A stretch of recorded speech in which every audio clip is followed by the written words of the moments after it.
Exam oriented question series का 4th question. पहले question, what is consideration and state the characteristics of valid consideration under the Indian contract act. तो सबसे पहले meaning of consideration. Section 2 sub clause D of the Indian contract act defines consideration when at the desire of the promisor the promisee or any other person has done or abstained from doing or does or abstains from doing or promises to do or abstains from doing something, such an act or abstinence is called as consideration। तो अगर definition है तो उसके बाद में आएंगे characteristics. Characteristics के साथ हम लोग एक्सप्लेनेशन भी देखेंगे। तो पहला characteristics, consideration must move at the desire of the promisor.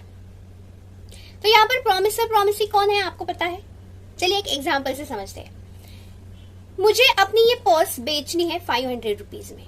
तो मेरी एक फ्रेंड है, उस फ्रेंड को वो पर्स चाहिए, वो उसके बदले में मुझे 500 रुपीज देने वाली है। तो यहाँ पर consideration must move at the desire of the promisor. तो यहाँ पर मैं प्रोमिसर बन गई और मेरी फ्रेंड जो है वो प्रोमिसी बन गई। ठीक है, क्योंकि मुझे चाहिए ये पर्स तो मैं दूंगी, इसके बदले में मुझे चाहिए 500 रुपीज। तो इसलिए यहाँ पर consideration must move at the desire of the promisor.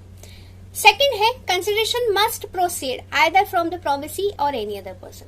मतलब कंसिडरेशन जो है वो प्रोमिसी भी दे सकता है या उसके बदले में उसके बिहाफ में और कोई दे सकता है, जैसे कि बी दे सकता है, या फिर मेरी फ्रेंड है उसकी मदर दे सकती है, उसके फादर दे सकते हैं, और कोई भी दे सकता है। थर्ड है consideration may be past, present और फ्यूचर।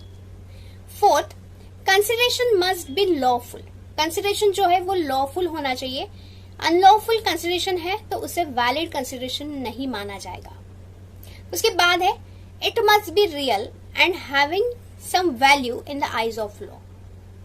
अभी कंसिडरेशन मतलब उसे कुछ वैल्यू चाहिए तो ही वो कंसिडरेशन माना जाएगा, मतलब वो पैसे के रूप में ही चाहिए, मनी चाहिए। देन उसके बाद है inadequacy of consideration does not invalidate the contract. It is the most important point of consideration.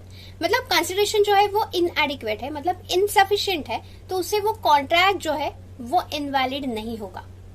मान लीजिए कि ये पर्स जो है वो अपनी फ्रेंड को मैं सेल कर रही हूँ, उसकी प्राइस है 500 रुपीज, लेकिन मेरी फ्रेंड है तो मैंने सोचा कि 500 की जगह उससे 300 ही ले लूं। तो यहाँ पर ये कंसिडरेशन इनसफिशिएंट है, फिर भी वो वैलिड है।